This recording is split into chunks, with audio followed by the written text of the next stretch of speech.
Here it is. recollection. Sorry. Here it is. Here's my memorable Father's Day. It just took a while.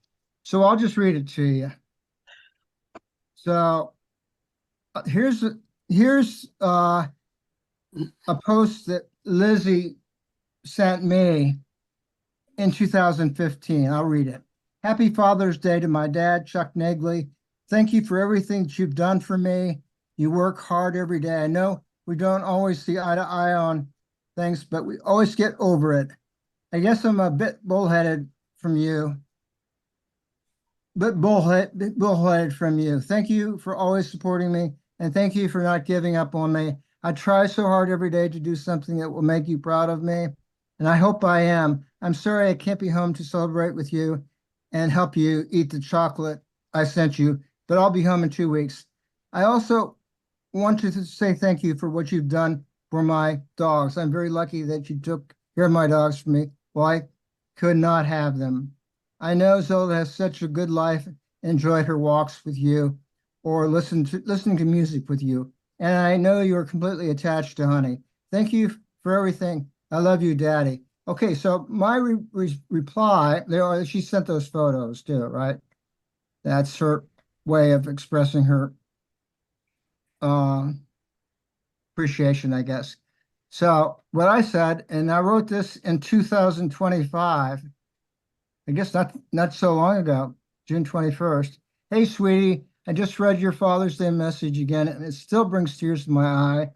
I'm so proud of the strong, independent woman you've become. I love that you acknowledge your stubbornness comes from me. I guess that's just part of the package, Jill. Seriously, though, I'm grateful for our relationship and the ups and downs we've navigated together. Your dogs, Zelda and Honey, were such a joy to take care. I'm happy to be their grandpa. Can't wait to see you in 2 weeks and celebrate belatedly. Love you more, Lizzie. Okay, that's what I wanted to share about Father's Day. I picked That's one. very, very touching. Thank you. Just wanted to make sure. So it was a good thing I went back because we did. We forgot about Father's Day altogether. I guess Cindy doesn't have anything to share, and Linda doesn't have anything to share. So Yeah, we'll go. I guess the only thing that I kind of like to interject in there just very, very briefly, I think with my dad, I mean, obviously there's my dad and then there's Andy as a father with our kids. I think with my dad, it's just more kind of in general, not necessarily just Father's Day, but just kind of like reminiscences of him through the years. And I think one of the things that probably stands out to me the most, just as a general overview of my dad, if you will, is just basically he always worked very hard. He was like, he didn't, people always talk about one of the things I learned in college is basically, people can be very smart, but there's a lot of different kinds of smarts.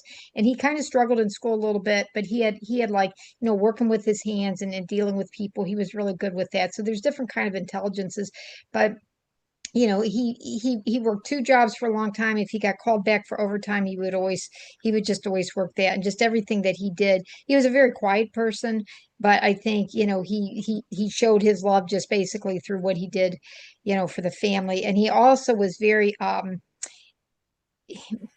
don't want to say this. He was very he never would, I don't want to say like cheat anybody, but he was like so honest, because he did like appliance repair. That was kind of like his thing for a long time. And he would go into people's houses and he would work. He was kind of like the epitome of like what the opposite of greed would be, because he would go into somebody's house, he would repair something, usually it was like a stove, washer, dryer, refrigerator, air conditioner, whatever, and he would work for a little bit more than parts. And I think I've always really been turned off by greed, and I think he really set a really strong example for me with that. Basically, you just try to do well by other people, and I've always really appreciated that.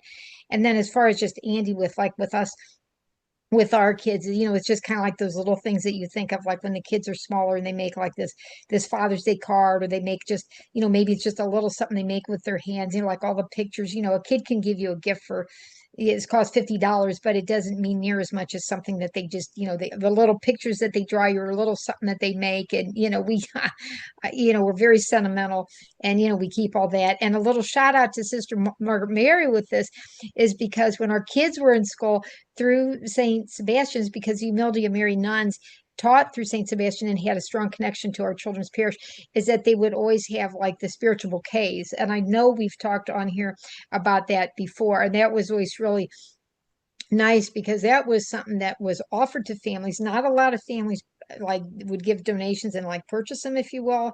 I mean, it was a donation. I hate to use the word purchased because it was like really you would make a donation.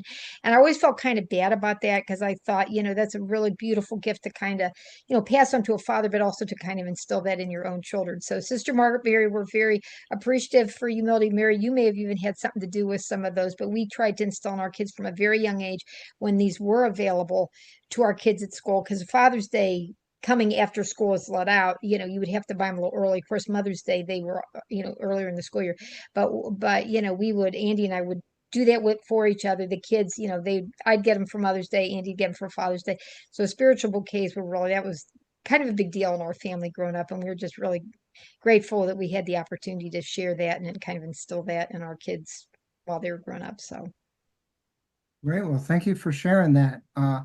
Sister Margaret Mary, do you remember celebrating Father's Day in any way when you were young? Um, Maybe they didn't have Father's Day back then. Not You, sure what the origins of that were.